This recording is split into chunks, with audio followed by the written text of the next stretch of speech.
আমাদের কাছে একটা হোন্ডা ইউনিকর্ন গাড়ি আসছে 160 নিউ মডেল BS4 মডেল। তো এটার সমস্যাটা দেখাচ্ছি। এই যে সাইডের যে ফুটাটা আছে, এই ফুটাটা দিয়ে জল ট্যাঙ্কির ভিতরে ঢুকে যাচ্ছে। তো দেখাই, এই যে এটা ড্রেন পাইপ, সব জল চলে গেল। তো এটা আমি দেখাচ্ছি, জলটা এটা বাইরে পড়ে যেতে লাগতো।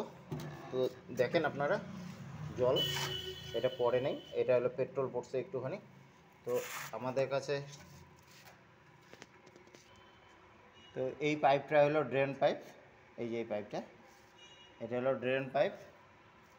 উপর দিয়ে জল জমলে তাহলে এইটা দিয়ে পড়ে যাবে, ড্রেন হয়ে নিচে পড়ে যাবে। তো এখন এটা ট্যাঙ্কির ভিতরে জং ধরে কাইটে গেছে, মানে ফুটা হয়ে গেছে।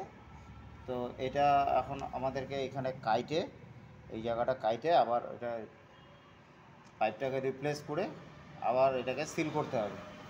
তো আপনাদের ট্যাঙ্কির মুখের মধ্যে যদি জল জমে থাকে, তো যত তাড়াতাড়ি হয় এই পাইপটাকে আপনারা ক্লিয়ার করাবেন একদম। তো আমাদের এই সব ট্যাঙ্কিগুলোর, যেই সব ট্যাঙ্কিগুলোর এই মাঝখানে এমন ডিপ থাকে, এমন ফুটাও থাকবে, তো এই লাইনগুলো যদি জাম হয়ে যায় তাহলে এই মুখের মধ্যে জল জমে থাকবে। তো এই জলটা যেন এখানে জমে না থাকে, আপনারা যত তাড়াতাড়ি পারবেন এই লাইনটাকে ক্লিয়ার করে নেবেন মিস্ত্রিকে দিয়ে কোনো। আর এটাতে যদি জল জমে থাকে তাহলে ফুটা হয়ে যাবে। এত বড় ট্যাঙ্কিটা এখন কাটতে হবে আমাদেরকে, কাইটে তারপরে এটাকে পাইপটাকে রিপ্লেস করে আবার নতুন করে করতে হবে। তো এটা লম্বা প্রসেসিংয়ের কাজ। তো এইখানে জল জমলেই আপনারা এটা যত তাড়াতাড়ি পারবেন এটা ক্লিন করে নেবেন একদম, যত তাড়াতাড়ি পারবেন।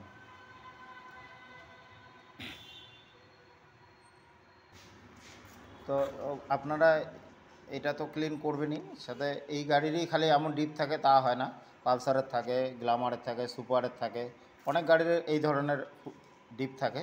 তো আমার ভিডিওটা যতজন দেখবেন এটাকে লক্ষ্য করবেন, আর যত পারবেন শেয়ার করবেন, নাহলে সবারই ট্যাঙ্কি এমন পছন্দ করবে। ভিডিওটা কেমন লাগলো কমেন্টসে জানাবেন।